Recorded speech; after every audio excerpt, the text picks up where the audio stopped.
Ladies and gentlemen, welcome back to Art of MMA. I'm Mike Ginn, that's professional kickboxer, the mechanic, Brandon Catino. This week we are talking about another head kick heard around the world, the baddest mother beep. Self-censored because YouTube doesn't like that stuff. And talking about UFC 291, Justin Gaethje taking care of Dustin Poirier. We'll talk all about that. Alex Pereira and Jan Blachowicz. We'll talk about that and everything else that happened on that card. So stay tuned. But of course, first, let's take care of some business. Head over to FightersFirst.shop, support the network, support the brand, and most importantly, support the fighters. Support the mechanic. He has a fight coming up in September. A lot of our other fighters have fights coming up soon. Professional wrestlers and some other great things going on over at FightersFirst.shop. So head over there, see something you might like. Let our apparel be a part of your story. Brandon, how you feeling today, buddy? Feeling good, man. Had a good week in a fight, so I'm just ready to talk about them. Yeah, we had some boxing going on. We had some MMA. Of course, we're here to talk about MMA, but you can't not mention that Terrence Crawford dominated Errol Spence on Saturday. There is a little bit of MMA crossover. People don't know Terrence Crawford actually started off as a high school wrestler. His whole family is actually, funny enough, wrestlers. I learned that this weekend. I didn't know that, including his sons. His sons actually are in wrestling in school. His dad was a pretty accomplished amateur wrestler. So, Terrence Crawford, everyone wants to switch over to MMA. He actually might not be too bad. He's getting up there in age. He's like 37, I think, 36. 35. 35, yeah. So time's running out, but he's doing pretty well at boxing. I don't think he has to do anything different right now. So let's go ahead and start off talking about UFC 291 out of Salt Lake City, Utah. Of course, the BMF title on the line for a promotion that doesn't do gimmicks, Brandon. There is another one. Justin Gaethje, Dustin Poirier. Of course, we had Alex Pereira, Jan Blachowicz, Derrick Lewis, Bobby Green, Tony Ferguson, Kevin Holland, all that to talk about. But let's jump and do what we do. We jump right into the main event. Tell me what you thought of the fight, how it was going, and then, of course, what you thought of the finish. Yeah, man, just like last year when they were in Utah, man, another main event that ended in a head kick. It sounded like Justin Gaethje was going for it in the first round. He wasn't able to find it, but then came the second round. He was able to catch Dustin. To me, I thought Dustin had won the first round. But then the second round, like say, Gaethje just came back. He still tried to set up that round kick, and he finally caught Dustin. Yeah, he said like he wasn't trying to land it. It was just something that he had been, working on, and kind of said what the hell and threw it in the right situation, and it worked. It wasn't like the Leon Edwards situation where Leon was pretty much setting it up for 5 rounds. But that just shows how dangerous that kick is, right? Leading with the hand and the foot behind it. Dustin even partially blocked it and still got knocked out. There was a little bit of a controversy, I guess, because the foot wraps around the back of the head, but John McCarthy said that's legal because the first contact was the shin on the hand, which then went into Dustin's jaw, and then the foot wrapped around, knocked him out cold. I too thought Dustin Poirier won the first round. I was a little confused when some of the announcers were talking about how great Justin did in the first round, because I thought Dustin pretty much easily won the first round. I thought he was in control of the fight, to be honest with you, until he got knocked out. It wasn't like Justin was getting dominated, but I thought Dustin Poirier was kind of imposing his will. And I do think he's the better fighter. Anybody can get caught, but I would love to see a trilogy between these two, just because I honestly personally think Dustin is a better fighter. I just think Justin is always, always, always dangerous. And I think that's what happened. I came into this fight expecting the same thing as the last fight. And now everything gets turned upside down. Now we have a lot of questions. Does Dustin Poirier keep fighting? Is Justin Gaethje next after the Oliveira-Makhachev fight in October? And by the way, just a side note, talk about not announcing something but then putting it on all the posters. The UFC very quietly announced that Makhachev Oliveira was happening in October. Like, I didn't hear a big announcement. I didn't hear anything. All of a sudden, it's just when you're looking on posters for Abu Dhabi and you're looking up the event online, all of a sudden that's the main event. And then Saturday night, they talk about it like it's just a matter of fact. Like that. Did you hear an announcement? I saw it. I think I saw it posted. I saw it posted that it was announced. That's how I knew that fight was happening. Yeah, I didn't see any big announcement for it. So what is next? Does Justin Gaethje get the next shot? I mean, what I think they're trying to give it to him like off of just 2 wins over here, or 3. No, 2 wins. 2 wins. 2. Yeah, he fought here in Fiziev. Yeah. So I mean, he has the name, so I mean, he could be the guy that is next. You know, they fly him out to Abu Dhabi, and he just waiting in the just waiting in the wings. Is this the Colby Covington effect? Like, you just keep getting title shot after title shot after title shot? I mean, he's an interim title champion, even though he did throw down the interim title the first time. He's like, I don't want this. Lost to Khabib pretty quickly. Lost to Oliveira quickly.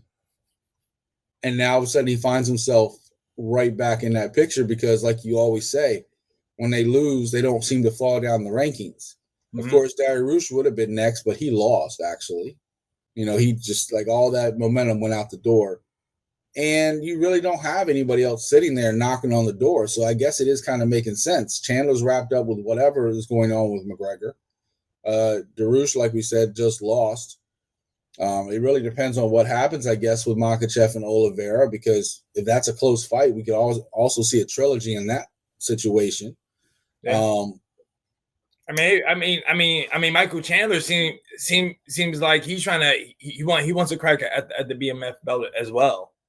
Yeah, because he knows Michael Chandler's lost as much as he's won in the UFC. He just always has exciting fights. Mm-hmm. So the McGregor thing makes sense for him because that's kind of like, at this point in his career, he's already had titles, especially in Bellator. He's looking for money. He's looking for recognition. So that does make sense.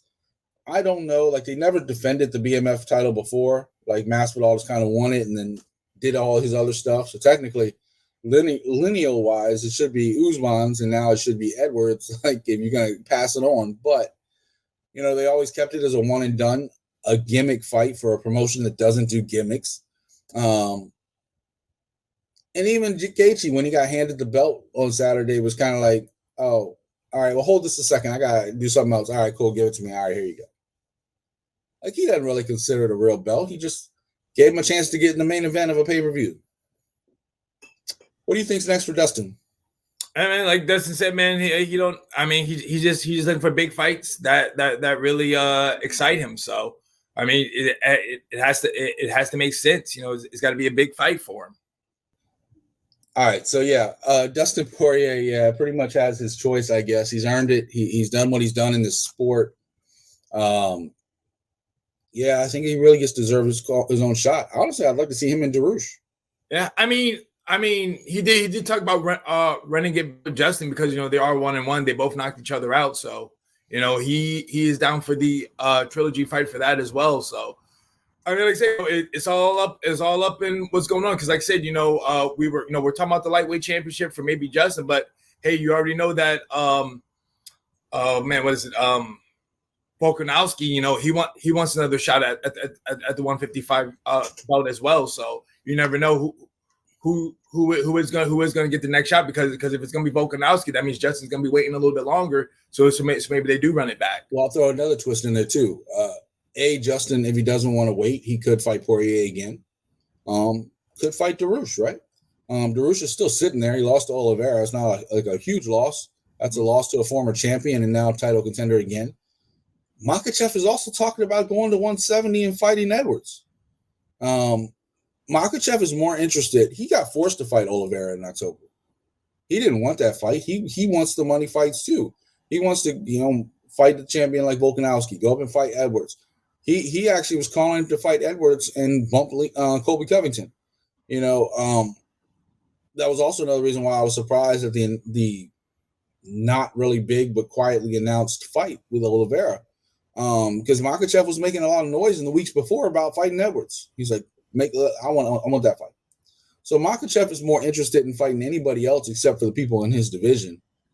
So that leaves people like Justin Gaethje waiting. That leaves people, on the rise, a Sarukian or even Fiziev after he bounced back, like that leaves a lot of people waiting. So kind of holds up division when your champ wants to keep floating around. Same thing with Volkanovski, right? So, but that is the main event. Justin Gaethje is your BMF title holder now. Is it a title that will ever be defended? I guess we'll just have to wait and see. Most likely, they'll probably just go on his shelf at home somewhere. So, in the co-main event was a little bit of controversy. I'll be honest. When I saw Alex Pereira win and get the decision over Jan, I was kind of like, what? Because I was kind of half watching it. It was the same time as the Terrence Crawford Earl Spence fight, and I was kind of like screen, and I was watching more of the boxing fight than I was watching this fight. Most experts, and I kind of went back and watched a little of it. I didn't watch the whole fight again because honestly, it was one of the most boring fights I've ever seen. Stylistically, they just didn't make a good fight because Jan doesn't come to bang anymore. He comes to wrestle you if he can do it. He won the first round easily. I'm surprised that wasn't a 10-8 round, to be honest with you. Alex won the second round mostly because he landed the bigger shots. But that was another round where Jan, if you wanted to, had the takedown control. Alex just did way more action. And then the third round is very close. Who did you think won that fight? Yeah, I was kind of in the same boat as you, where like saying I was watching screen over here. The missus was kind of watching, I think, more of that fight a little bit because she thought Jan won. So I was kind of leaning towards her because from what I saw, every time I looked up and I saw it, I saw Jan holding Alex down. So I was like, all right, this is looking like Jan is taking this, taking this W. But then when they announced it, we were kind of looking at each other saying like, wait, what just happened? Like, how did Alex win this fight? But like say, I went to the people, I went online, and usually most experts were kind of saying like they had it 29-28 for Alex. So, Yeah, I went through and I looked at MMA decisions. Shout out to them. Of course, now they post a lot of the scorecards and what a lot of journalists say outside of ourselves. Only 4 had it for Blagowicz. Like 30 or so had it for Pereira. I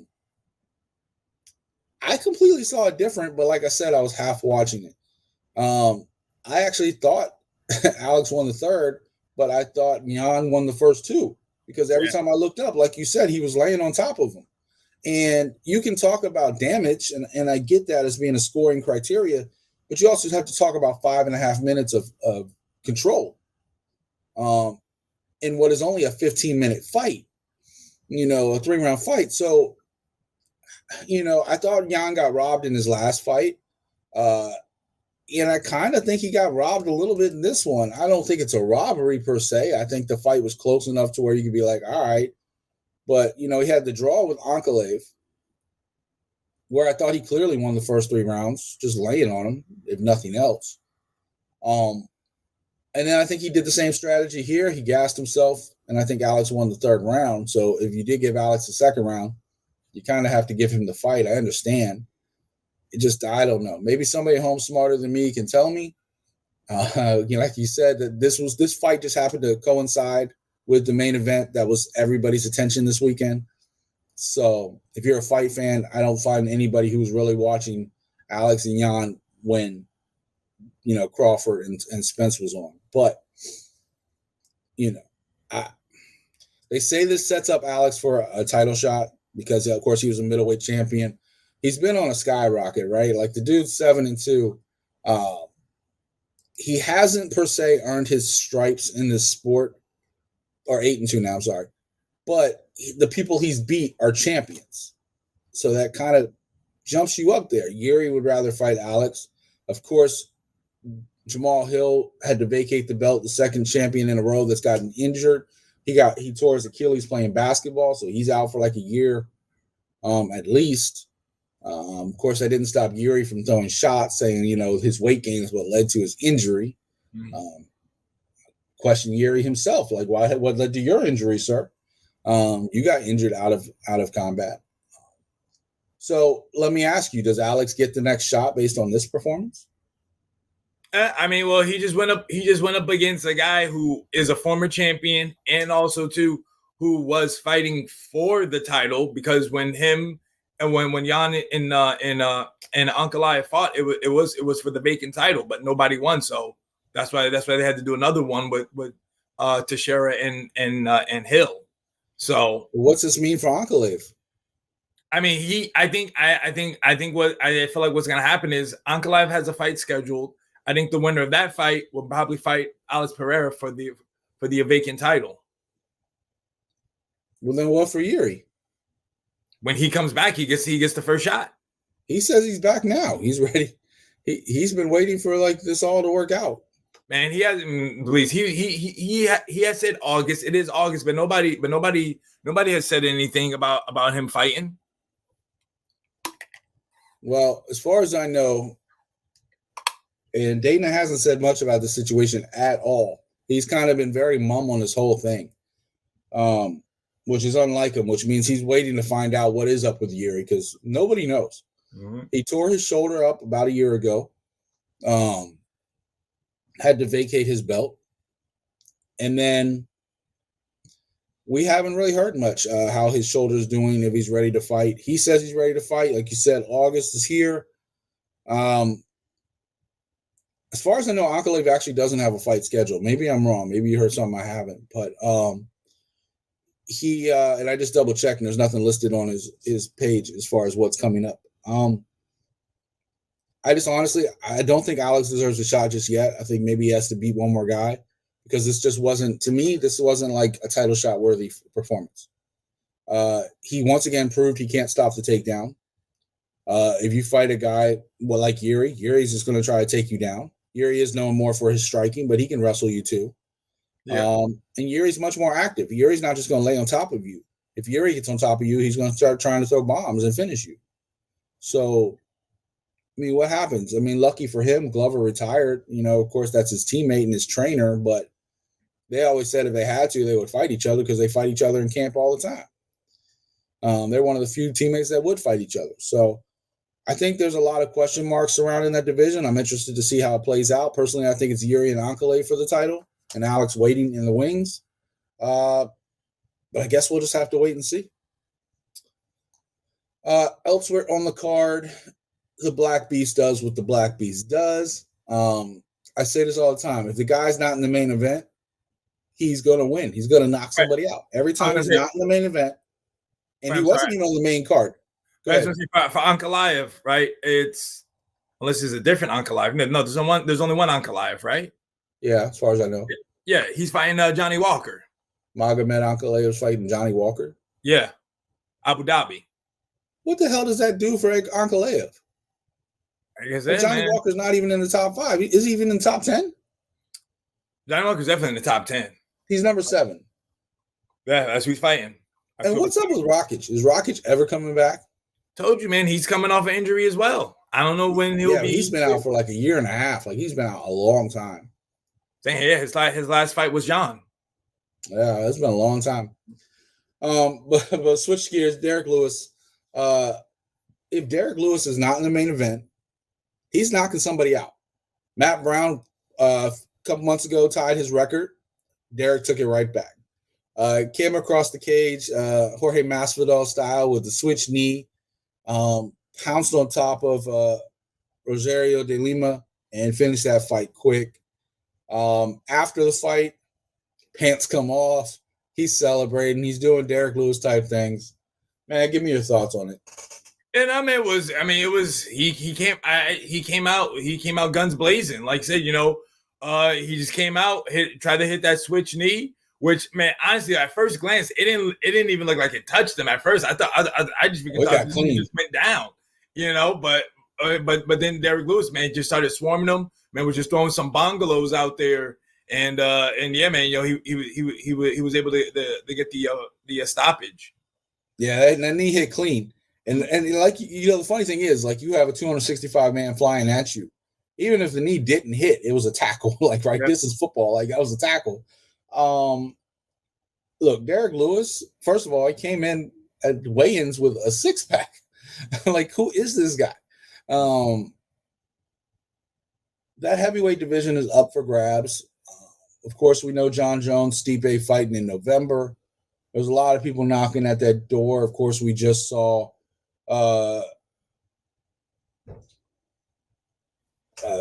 sorry, so much stuff going on in the background today. I apologize.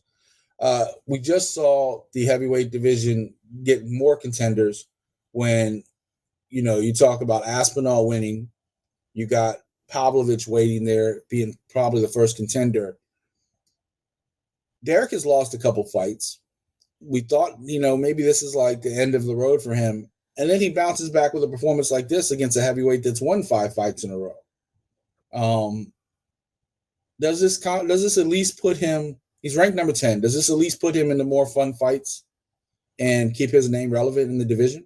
Yeah, you already know Derrick Lewis is always must watch. He's always an entertaining fighter. Just the thing with Derrick Lewis is always, hey man, got to make sure his back is fine. Because he does have back issues. Or like say, if he's not worried about performing in front of his Houston or Texas crowd, he's usually A-okay. So like I said, man, he's always entertaining. You already know what he's looking for. He's looking for the knockout. And yeah, man, like I said, but I believe that this was his last fight on his contract. He is a free agent. So he's a free agent. I know a lot of people don't want to talk about it, but say it, because I've been thinking about this. Say it. Hey man, PFL, man, Derrick Lewis, Francis Ngannou right there. Offer that man that money. Like you said, man, dude, that first fight, like saying Derrick Lewis won, but you got to remember that was the fight after Francis basically got dominated. Shell shocked. Yeah, he got dominated by Stipe. Stipe, that was his first time. He was just totally dominant, controlled. So he wasn't in his groove yet. There's a list of fights that we put in a box that we never want to see again, right? We never want to see Rose and Carla fight again. We never wanted to see Derek and Francis fight again. Like, those are fights we want to forget from the history of this sport. Like, put them away. And yet here we are. That's the first thing that popped in my mind when Derek said he just fought out his contract. I was just like, wait a minute. That means we've been wondering who could be a $2 million opponent for Francis. Who better than the guy that handed him an L, a UFC fighter with a very notable name.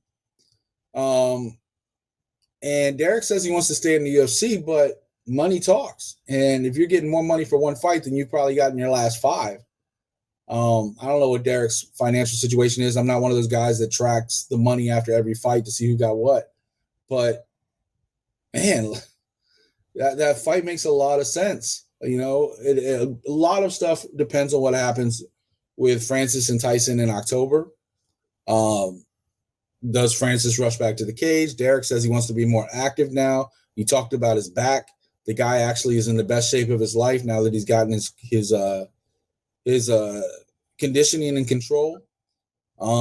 His back feels a million times better because he's not carrying that extra weight. He's naturally a big guy.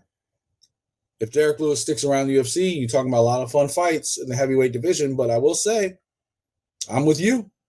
That Francis Ngannou fight makes a lot of sense, and it makes a lot of financial sense. Now, I will also say most UFC contracts come with a chance for Dana to match. And if that means Francis not winning and not getting a fight like a guy like Derek Lewis, Dana could match just to be spiteful. Because I can see Dana doing that. So. Yeah, I was looking at this thing that showed, I think, based what everybody got paid on the main card, it shows everybody but the Derek Lewis fight. So I don't know what. Of course. But everybody else I saw. Undisclosed. There's a fight that kind of leaves a little controversy in my mind. So there's no doubt Bobby Green beat Tony Ferguson. He won by submission, tapped him out, or knocked him out, actually. He didn't even tap out. He fell asleep. Which also, by the way, I know the ref saw him kicking and kind of gave him another minute. I think that was more of a convulsion. I think he was out actually before that. But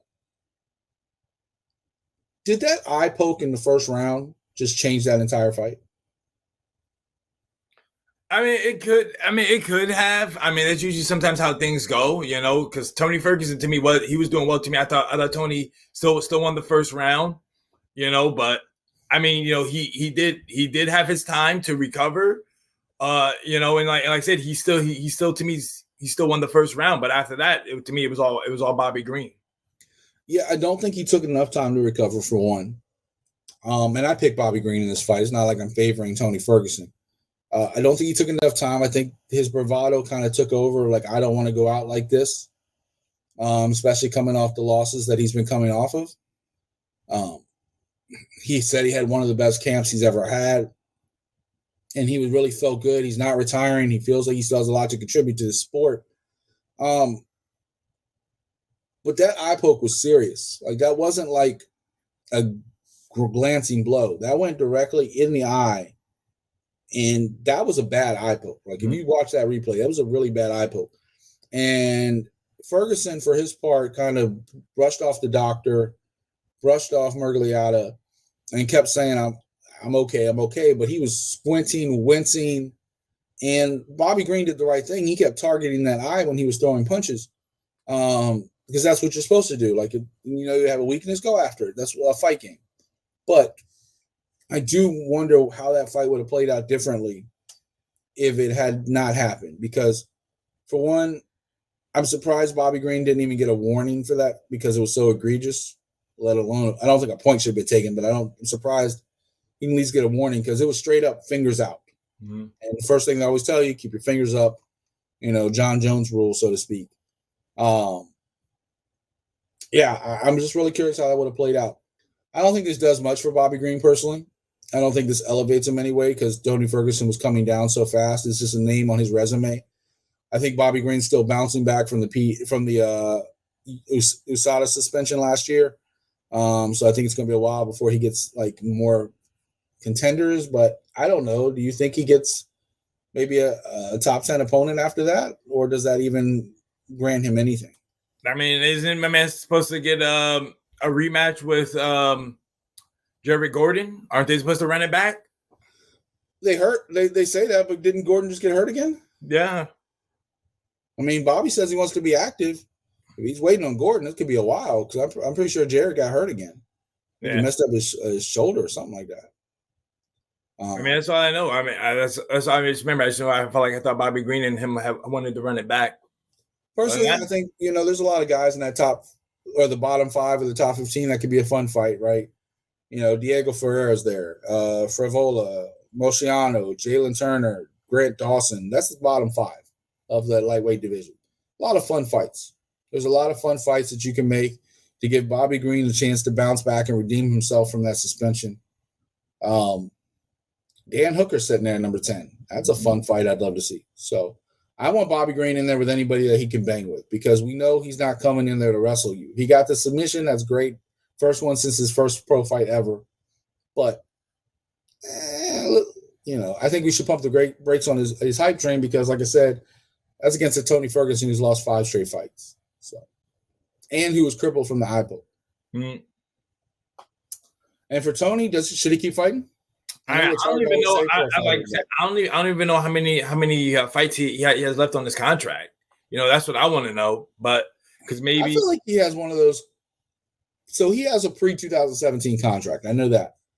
And I feel like he's one of those dudes going into the Khabib fights that he signed a long-term extension. And then they just never got the Khabib fight done because, of course, that fight was always snake bitten. Mm-hmm. But he is 39 years old. So, and a guy who's lost now 6 fights in a row. I'm honestly be surprised if the UFC doesn't release him. Yeah. But, he's one of those guys who's done a lot for Dana. Contender Series all the way to now. Or I'm sorry, not Contenders, Ultimate Fighter all the way till now. I feel like he's one of Dana's favorite guys, so he's not probably going to – he doesn't have Dana White privilege, as he says, but I think that's not true because if you lose 5 fights in a row, you usually get cut 6. I can't see him continuing. So we'll see. Elsewhere on the card, Kevin Holland looked the best I think he's ever looked in his career. What did you think of that performance against Chiesa? Yeah, man, that was a good fight. Like I've been saying, like we all know that Kevin Holland is a Travis Lutter, jiu-jitsu black belt. He loves his jiu-jitsu. Usually, what would get him in trouble, would be the wrestling. But his striking was on point. His jiu-jitsu was on point. Like say, he was able to get the submission on Michael Chiesa. I mean, hey man, saying it definitely was like it looked like that was the best of Kevin Holland at 170. Yeah, and I'm a little upset by him saying after the fight if he's not fighting for like a big payday or money, he wants to go back to 185. He struggled at 185. He was about to retire. It comes down to 170 and kind of gets new life into his career with a couple wins.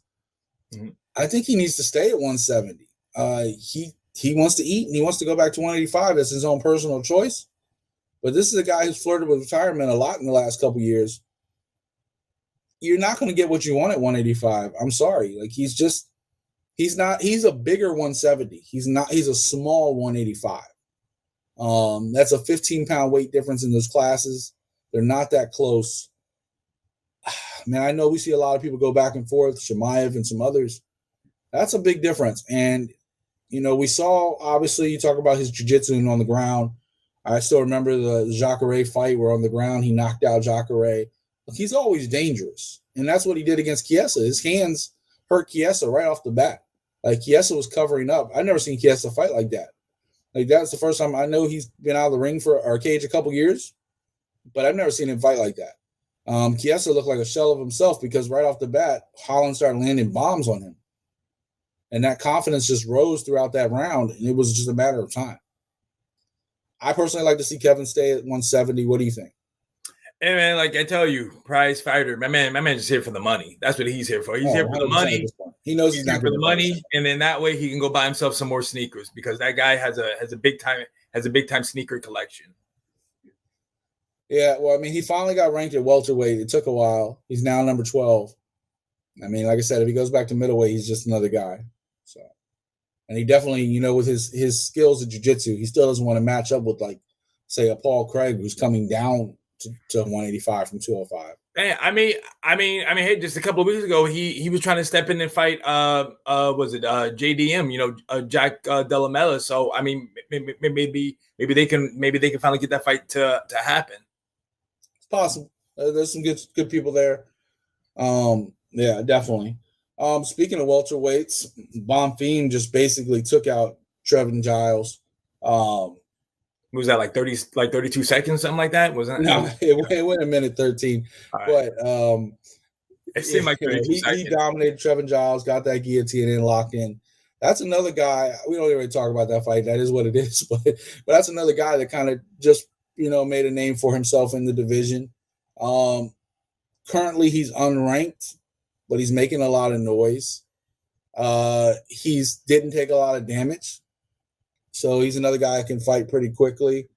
And I will say one thing. People put a lot of hype behind Bonfim. Well, Rakhmonov just lost his opponent. Gastelum got hurt. You want to see you test your skills. You think you're one of the next big things that can jump up the rankings and skip everybody like Chimaev and them. Rakhmonov is looking for an opponent. I would love to see that fight. What do you think? Yeah, man. Like I said, test yourself. Like I said, there are plenty of people out there, especially at welterweight, that you can test yourself. Like I said, JDM, Kevin Holland, like saying, Rakhmonov, Jeff Neal, all these guys, man, they're all some killers over here. And if you get a W on one of them, man, you're definitely on the way up. So another name in there, Sean Brady. And Sean Brady's one of those guys who's better on the ground than he is on his feet. Yeah. He looks like a guy who would be great at knocking people out, but he's actually a jiu-jitsu Jonathan Webb dude. Yeah. Like he's one of those guys, you get him in the grappling, that's actually where he's better at. But is he healed up? Really because he was supposed to fight. Yeah, he was the one that was supposed to fight JDM at International Fight Week, but he got hurt. He got hurt. So I don't know. He's been snake bit with some injuries lately. CJ Vergara with the unanimous decision over Salvador. Kopylov with the knockout, just a beautiful head kick over Ribeiro. Jake Matthews with the submission over Flowers, rear naked choke. Another one that actually won me some money on DraftKings, Medic with the TKO over Smellersberg. I always butcher his name, Smellersberger. And then Miranda Maverick with a beautiful submission over Kachera. I'll go straight to the Maverick fight. What you think of that, King of the Lady Fighters? Yeah, man. Nah, like say, man. Like Miranda Maverick. Kind of ever since her loss to Macy Barber, she's kind of been on a downspin. And, it's kind of one of those things like, hey, are you coming or are you going? Type of thing. But hey, man, she came into this fight motivated, ready to go. And you saw like this is the Miranda Maverick that we saw in Invicta, the one that we saw when she first came into the UFC. And like I said, she looked good. I'm eager to see who it is that she's gonna fight next. Yeah, she seems to struggle with the more rangy fighters. Like Macy Barber has the ability. That was a close fight, but Blanchfield's a girl that can hop in and out and fight with you or grapple with you. Jazz DeVicious, obviously known for her grappling skills, also proved against Maverick how good she is on her feet. Of course, this was a quick turnaround. Only I think like 6 weeks since the last fight. So it was really good for Maverick to bounce back. She's only 26, world of time. She's 12-5. But we know, especially in some of those women's divisions, you get a few wins in a row, you can bounce up those rankings pretty quickly. So she still has time. She still has a chance. Yep. I think Maverick's biggest problem is that she's kind of buried in Missouri and she doesn't really travel around to train in different camps. You saw Macy Barber really get a lot better once she went to Team Alpha Male. I think, honestly, she has to get out of Missouri. I think she has to get to one of these bigger camps, at least part-time. Like you see Moreno splitting time. I bet she was hanging out in Colorado. I thought that's who she had thanked in her post-fight. She is a little bit, but she's still part of that fight team in Missouri. And she does do elevation fight team too. But, speaking of Colorado, Jackson's is right there. You have, Trevor Whitman and all that stuff. She needs to get out and see different things, right? Like one thing I praise Jazz DeVicious for, who beat her last time, is Jazz DeVicious, even though she doesn't leave Toronto, she brings in trainees or sparring partners from all over. Like she even brought in our girl Kate Clements to help with her striking. Kate, of course, world champion Muay Thai fighter or Canadian champion Muay Thai fighter. Like you have different styles, different fights. And I don't think Maverick has really done that. I think she's kind of just stayed in her path. And I think if she gets out, gets different training partners, go to Extreme Couture for a week, go, to San Diego and work on your grappling for a week, go to Canada and, just keep bouncing around. And I think that's how all the fighters get better is when they go to these different camps and see these different styles and they put it all together. I mean, look at Usman when he left Florida and went to Trevor Whitman. And now all of a sudden you're talking about a guy that we knew for wrestling now can also knock you out. And it's just it's a world of difference when you add these different things to your thing. I think that's what Maverick is missing. Any other fights that kind of stick out to you on that before we get out of here today? No, and that was really just I know on the prelims that was really one of the main fight I wanted to talk about, just how like Miranda Maverick was kind of on the downspin, but now she seemed like she could be on the rise again. Tell you what, watch out for Roman Kopylov. That middleweight division got put on notice. That's 3 fights in a row he's won. He had a couple rough start to the UFC, losing his first 2, but now he's put it together. 3 straight finishes. So Kopylov is always dangerous. You know him pretty much for a knockout. So he's an exciting fighter to watch in that middleweight division.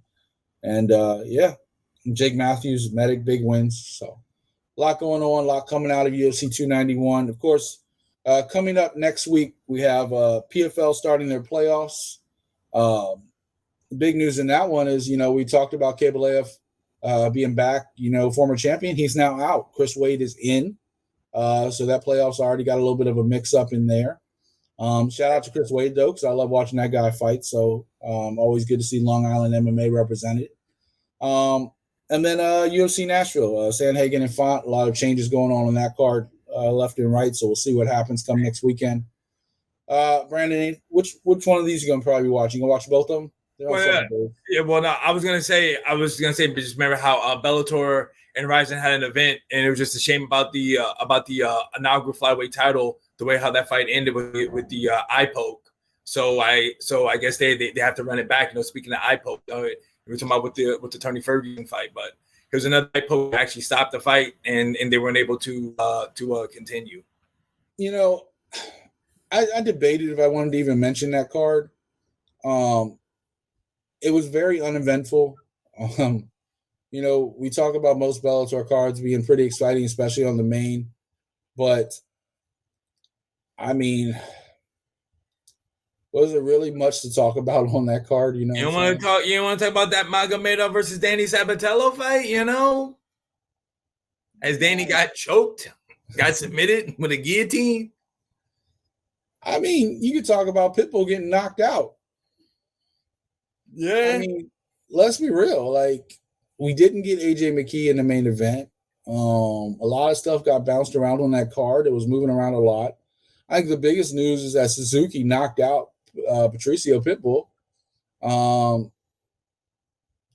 Yeah, it's just a lot of stuff going on there. Of course, Sabatello lost. Yeah, I think this card did more damage to Bellator than it did help them. Like, we always talk about going over, doing the cross cards. It's great. This one actually kind of hurt Bellator a little bit when it came to that division. So those divisions. So Sabatello doesn't have much pull power now. Patricio, 2 losses in a row. Hey man, that was in the first round too. Yeah, he got knocked out. Like, it wasn't TKO. He got knocked out. I mean, that fight was part of the Rising card. That wasn't Bellator versus. That was part of the Rising. It's not, but it's still on your record. It's still something that happened. I know it's true. It's on the record. Look at one of the greatest featherweights of all time, and now he has 2 L's in a row. Yeah, I mean, just like Juan Antrelota, he's now the Rising was the bantamweight champion, but saying that was on the Rising card. But I mean, as far as Bellator goes, I think they're just worried about August 11th at this point when they get back to work, because everything else is not going their way right now. The only good thing that probably came out of it is that, Patricky got the win. But, Horiguchi's fight was an accidental eye poke. Yep. So I run that fight back. Watanabe got a win. Yeah. But Magomedov beating Sabatello is not really a shock to me. I think Sabatello's a one-trick pony. Even Lorenzo Larkin got split decision loss. It's just a bad night for Bellator. So, no, I mean, I know. I mean, he had a good fight because he was going up against Karatkov, which of course he's a former champion anyway. So, I mean, that was supposed to be your banger of a fight where 2 dudes were going to come in and going to throw some heat.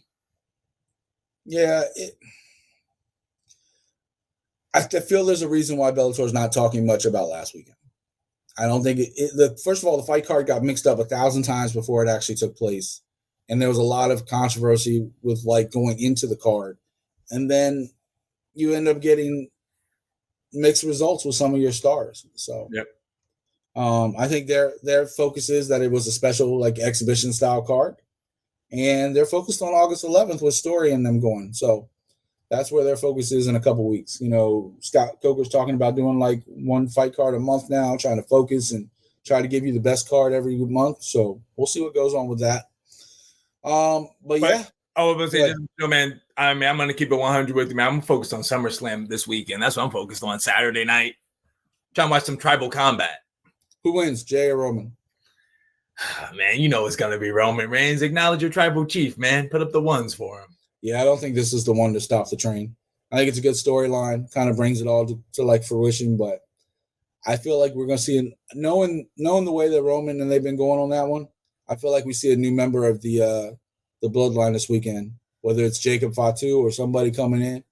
I feel like this is a good chance for them to introduce a new member and kind of keep it on trucking, because this storyline's brought them way too much money. If they let Jay win, then everything comes crashing down. Unless Roman's taking time off, which we never know, because he's doing movies and everything else. So, yeah, we'll see.